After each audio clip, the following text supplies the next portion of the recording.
Supreme court ने इस section को वॉइड घोषित कर दिया। फिर इसका मतलब ही क्या है? अपील करना। सुप्रीम कोर्ट ने कह दिया कि एक कोर्ट ने अगर आपको दोषी ठहरा दिया है, हाँ विचाराधीन हो, जब तक आपके ऊपर केस चल रहा है, कोर्ट ने आपको दोषी नहीं ठहराया है, तब तक आप चुनाव लड़ सकते हो, क्योंकि आपने अपराध नहीं किया है तो आप चुनाव लड़ सकते हो।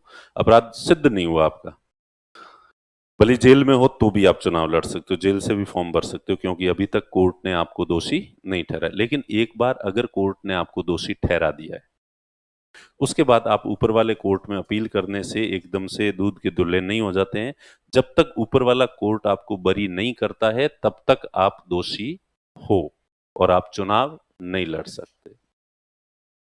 ये जो ही फैसला दिया तो लालू प्रसाद यादव और जयललिता, इनको नीचे वाले कोर्ट ने दोषी ठहरा रखा था, और फिर भी लालू प्रसाद यादव रेल मंत्री बने हुए थे, क्योंकि इन्होंने ऊपर वाले कोर्ट में अपील कर दी थी। इसलिए अपील करते ही आप फिर से चुनाव लड़ने के हकदार हो जाते हो। और जयललिता ने इसके ऊपर भी आरोप था कि आय से अधिक संपत्ति है उनके पास, और वो बता नहीं पा रही है कि वो कहाँ कहाँ से आए हैं इतने पैसे। इनकम टैक्स की रिटर्न तो फाइल की नहीं, और संपत्ति आई कहाँ से?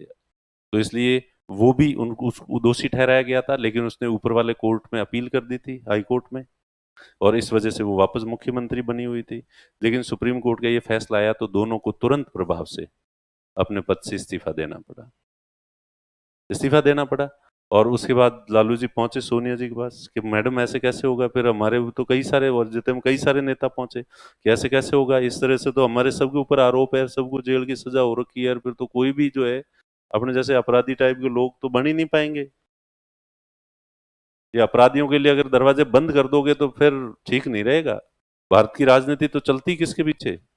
अपराधियों के पीछे। तो फिर कांग्रेस ने एक बिल तैयार किया, जिसमें वापस सुप्रीम कोर्ट के फैसले को उलटने के लिए कि नहीं, अगर कोई व्यक्ति अपील कर लेता है तो उसके बाद फिर से वो चुनाव लड़ने का हकदार हो जाता है। बिल संसद में पेश हुआ।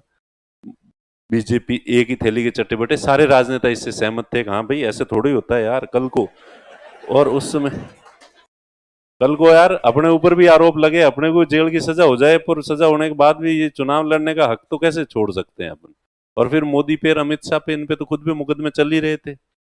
इनको दिल लगा कि यार अपने को भी कभी रोक सकते, इसलिए कहा बिल्कुल मैडम हम आपके साथ हैं। और सब पार्टियां मिलके और पार्लियामेंट में सुप्रीम कोर्ट के फैसले को उलटने ही जा रहे थे। जितने माता एक सुपरस्टार, साउथ इंडियन फिल्मों का हीरो, और वो प्रेस कॉन्फ्रेंस बुलाता है और वो कहता है कि जब तक मैं जिंदा हूं, अपराधियों, तुम राजनीति में आने के बारे में सोच भी नहीं सकते, और इस बिल को मैं किसी भी हालत में पारित नहीं होने दूंगा, और मैं आपके सबके सामने इस बिल को फाड़ के फेंक रहा हूं, और अपराधी भारत की राजनीति में कभी भी नहीं आ सकते।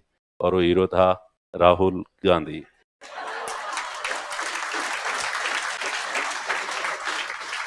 आप राहुल गांधी के कितने ही बड़े आलोचक हो सकते हैं, लेकिन इस मामले में राहुल गांधी ने जो भारतीय राजनीति के अंदर एक मील का पत्थर स्थापित किया है, जो उदाहरण पेश किया है, उसके बाद किसी की हिम्मत नहीं हुई, क्योंकि कांग्रेस की सरकार, राहुल गांधी ने प्रेस कॉन्फ्रेंस करके सबके सामने बिल को फाड़ के फेंक दिया और ये कह दिया कि मैं अपराधियों के मंसूबों को कभी पूरा नहीं होने दूंगा। फिर लालू जी गए, मैडम क्या? तो मैडम ने कहा लालू जी अब कुछ नहीं हो सकता। उसने पूरे मीडिया के सामने, देश के सामने अब कमिटमेंट कर दिया है, तो अब जो है कुछ नहीं हो सकता, इसलिए अब अपराधी जो है वो चुनाव नहीं लड़ सकता। ठीक है।